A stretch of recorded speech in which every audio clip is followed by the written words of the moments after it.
guess that brings us on to another common question that you have around bedwetting alarms. So why would a child need a bedwetting alarm? So obviously you just mentioned around when a child can't, when they can't connect the feeling of needing a wee, be able to get up themselves, and then what type of alarm is best for a child to use? Yeah, so the bedwetting alarm works by, there's a sensor that goes either into the pants, or you can have bed mat sensors, so they're body worn or bed mat or wireless. There's quite a lot of different alarms you can get, and basically when that sensor is wet, it triggers the alarm.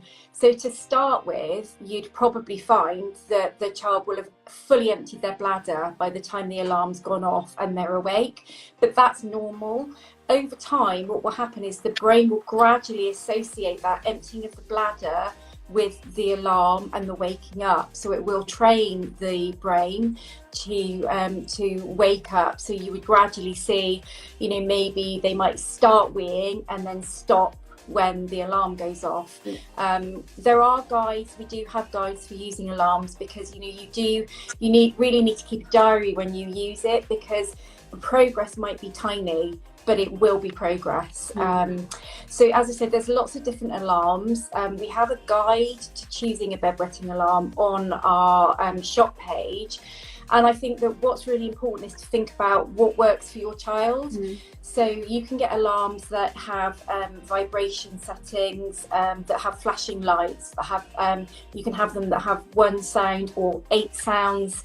And I think, think about maybe children who might have additional needs. The sound might be very alarming for them, but a vibration and flashing light might be perfect. So, you need to just have a look and think about what works for you. I would say that if you use an alarm, the child needs to be absolutely, totally motivated to do this, because they're going to have to get up and wake up. So they need to want to be dry. So would you say kind of an alarm only at a certain age as well, would you say? Because I'm thinking about my 5-year-old. I'm thinking, would she actually, I guess she's not at the age where she's totally motivated, but maybe, in a year's time, she'd probably be, more so.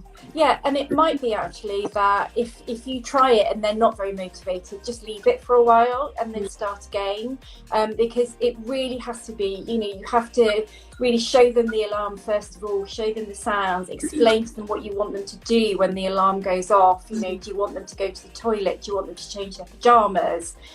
All those things. So if at 5 you think that might be a struggle, then you could leave it until a little bit later and just work on the other steps before that, and get all that right. And then what we find is that actually as children get older, they become much more aware, and actually it's really sad, because they get very fearful of, they don't want to go into school smelling of wee, and also they might be tired because they've had to get up and change quite a few times. So so it's really about working with what works best for your child. Yeah, and I think whenever I mention the concept of bedwetting alarms to parents, like they're just kind of, their face, like, because obviously the sound of the alarm is quite loud. Yes. And I think a lot of parents are worried about waking the whole house up. Yeah. But I think for many families, it's something it's not forever, and the short term kind of what you have to go through in the short term, in the long term definitely is going to pay off. Yeah, absolutely. It really is. And and don't forget, again, you can get alarms that go onto vibrate mode. And obviously it can be difficult if children share a bedroom, for example, and you might need to change things around for a little while. We would usually suggest trying it for 3 months. Okay. If there's not been any progress at all, so do keep a diary during this time. If there's no progress at all, then we would say stop for a while, give yourselves a break, and then when you're ready, have another go.